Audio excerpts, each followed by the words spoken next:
Welcome to Project Oncology on ReachMD. I'm Dr. Nabil Saba, and on this episode, I'll be sharing some of the key takeaways in head and neck cancer from the 2021 European Society of Medical Oncology, the ESMO Congress.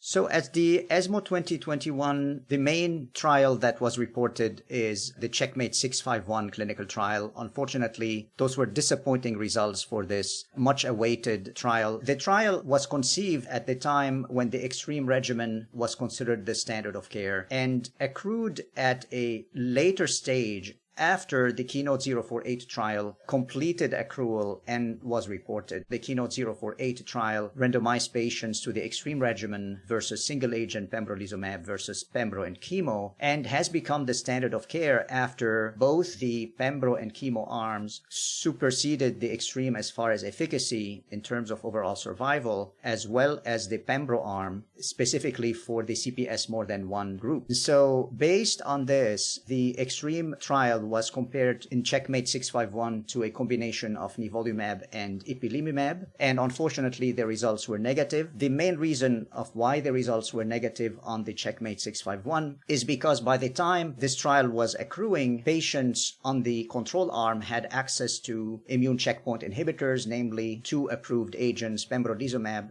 as well as nivolumab. And so essentially what we were comparing to nivolumab and ipilimumab was not exactly extreme, but it was extreme with added immunotherapy, albeit in the sequential setting following failure of extreme. There was a substantial number of patients on CheckMate 651 who basically had access to immunotherapy following progression on extreme. I think it was close to a little more than 40%. What was impressive in CheckMate 651 is the duration of response on the immunotherapy arm, which was close really to 17 months, which is impressive, versus 6 months in the extreme regimen. And the duration of response for the group that was CPS more than 20 was close to 33 months, with an overall response rate that was also very impressive, close to 30%. Let's remember this is an immunotherapy-only arm. As far as the second trial that was of interest at ESMO, it's the GORTEC REACH study. To remind people, this is a phase 3 trial of avelumab and cetuximab in combination with radiation versus the standard of care in locally advanced disease. It included two randomizations. One group was for cisplatin-fit patients, and the second group was cisplatin-unfit patients.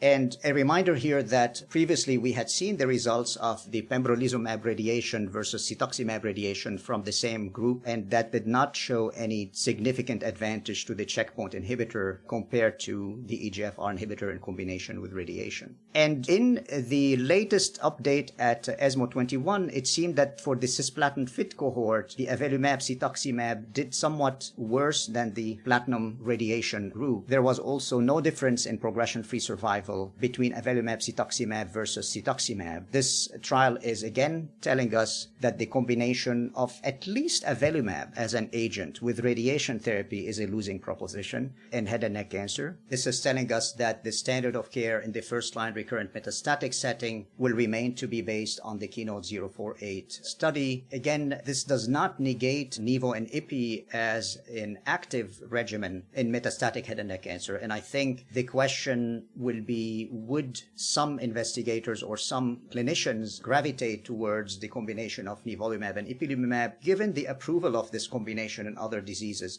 such as lung cancer? And so would that be considered another option to be offered to patients? Remains to be seen. However, it's safe to say that following the ESMO meeting, the standard of care for first-line recurrent metastatic head and neck cancer patients remains to be based on the KEYNOTE-048 results.